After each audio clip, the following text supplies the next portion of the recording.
On that rainy night, Lívia leaned her forehead against the car window while tears fell uncontrollably. Outside, the city seemed as cold as Arthur's heart, the man she believed she loved for 12 years, until he stopped the car in the middle of a deserted road and simply said, "Get out. It ends here." Lívia thought it was a cruel joke, but he wasn't laughing, he wasn't shaking, he didn't even blink. "But Arthur, I have nowhere to go," she begged. He placed an old suitcase on the ground, ripped the wedding ring off her finger and threw it out the window. "Now you do, go." The car sped away, splashing mud, and left Lívia alone, in the darkness, in the cold, and with a silence so absolute it seemed to swallow her soul. She walked aimlessly until she found a small old house with lit windows. It looked abandoned, but a faint light flickered behind the torn curtains. With no idea what to do, she knocked.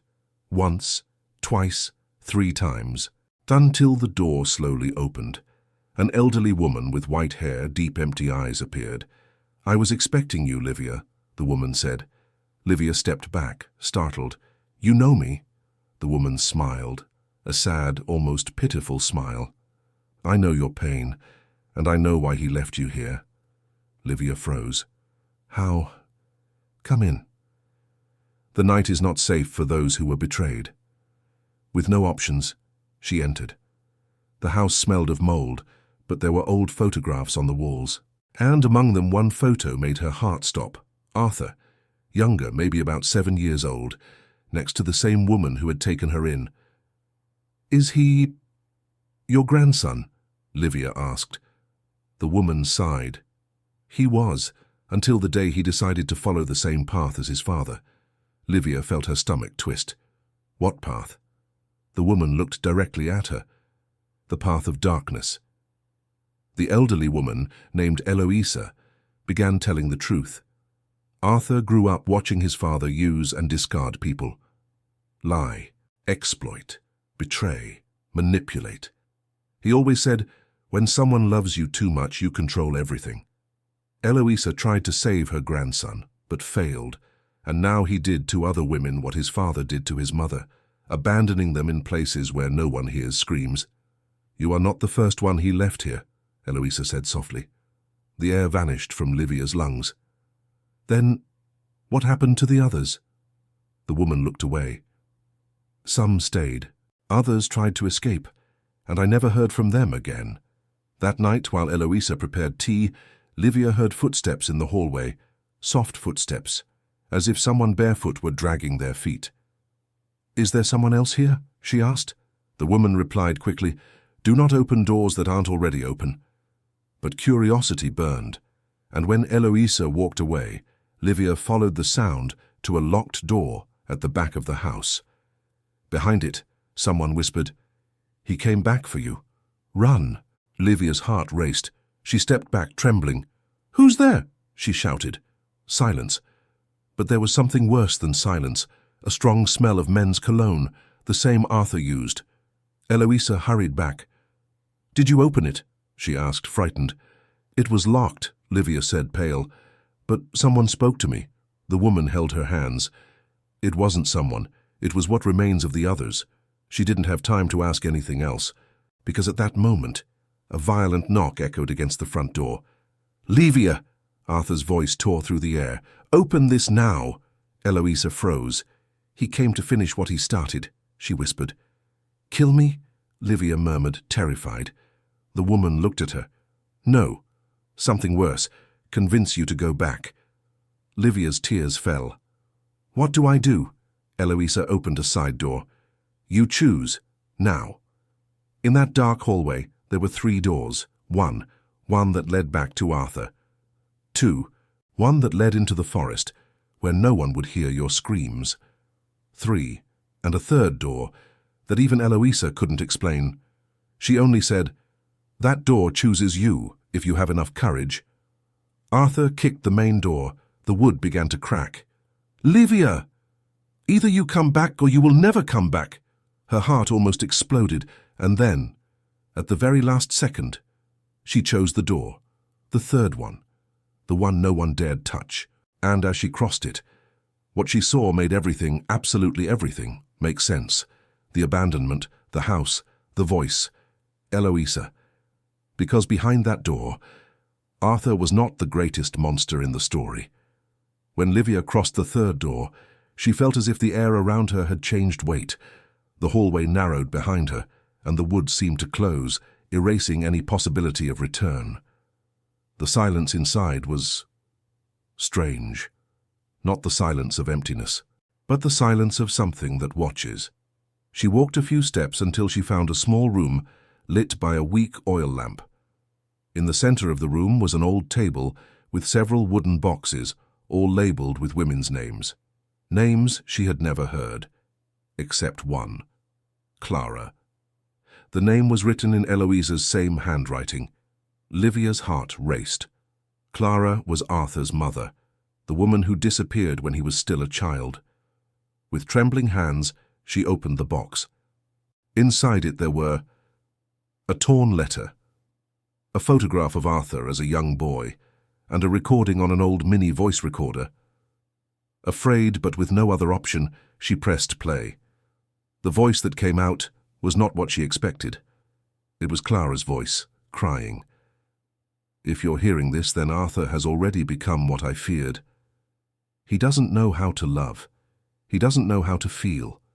He learned from his father to turn affection into captivity. Son, I'm sorry. I failed you, but I can't stay here anymore. The recording made a muffled sound, like something hitting, and then the final voice. If something happens to me, look for Eloisa. She knows the truth. The blood drained from Lívia's face. The truth. What was the truth? A crack echoed in the room. Lívia turned quickly. Eloisa was there, pale, heavy breathing, eyes full of regret. You shouldn't have opened that door, she said, trembling. Why? Lívia almost screamed. He did this to his own mother. Eloisa closed her eyes as if carrying a weight no body should bear. No, she murmured. He saw it happen. But he didn't do it. Lívia froze. Then who? Eloisa lifted her face slowly. His father, and Arthur, spent his life trying to become everything his father was. He learned that control is the safest way to never be abandoned again. Tears streamed down Lívia's face. She didn't know if she cried for herself, or for the boy Arthur once was. Before Eloisa could speak again, a crash came from the main room. Arthur had broken into the house. Lívia! His voice echoed through the walls. I know you are here. Eloisa ran to her, gripping her arms with surprising strength. You must listen to me now, the woman said. If Arthur enters this room, it's not you he will take. She took a deep breath. It's the part of you that still believes in him. Lívia placed her hand over her chest, feeling her heart nearly burst. I don't want to go back. I don't want to belong to him anymore. Eloisa smiled, a sad smile, but filled with something Lívia had not seen in a long time. Hope. Then you must do what none of the others could. What? Lívia whispered. The answer came like a heavy breath. Say no, even if you're afraid, even if you're crying, even if you still love him. The door burst open. Arthur entered, covered in mud, with golden eyes full of rage and possession, heavy breathing, like a predator that finally found its prey. Lívia, he said almost gently. Let's go home. In that moment, she understood. It wasn't a choice of escape. It was a choice of freedom. Lívia stepped back, then another step. Arthur extended his hand. Come. And she, with all accumulated pain, with all the truth she had learned, said the sentence that would change everything. No. His smile vanished, his expression shattered, as if something inside him had broken. What did you say? He asked, his voice too soft. Eloisa stepped back. The entire house seemed to hold its breath. Lívia repeated, I said no. And that was when Arthur revealed the face no one had ever seen. Not the man who abandoned her, not the manipulator, but the monster created by his father. He took a step forward. Do you really think you're not mine? And before she could step back, Arthur did something that completely changed the fate of that night. He locked the door from the inside and said, "Then I'll show you what happens to those who try to leave me." The house went dark, every light, at once, and from the absolute darkness, his voice came, cold as death. "Let's see who gets out of here alive." The house was completely dark. Livia's breathing was short, shaky, suffocated. She could feel Arthur somewhere in the room, moving slowly, like a predator that knows every corner of its own cage. "You shouldn't have said no." His voice echoed in the void. Eloisa held Livia's hand, guiding her silently to a corner of the room. The old woman trembled, but her eyes shone, as if she had been waiting for this moment for years. "Do not fear the dark," Eloisa whispered. "Fear what you believe is your weakness." Lívia held her breath. Across the room, Arthur lit a match. His face appeared for a second, and it was devastating, not with rage but with pain, with a little boy trapped inside a man's body. "Why do you want to leave?" he asked, his voice broken. "I did everything so you would stay." Lívia felt her eyes burn.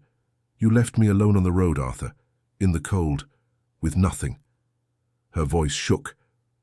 "That is not love." The match burned to the end.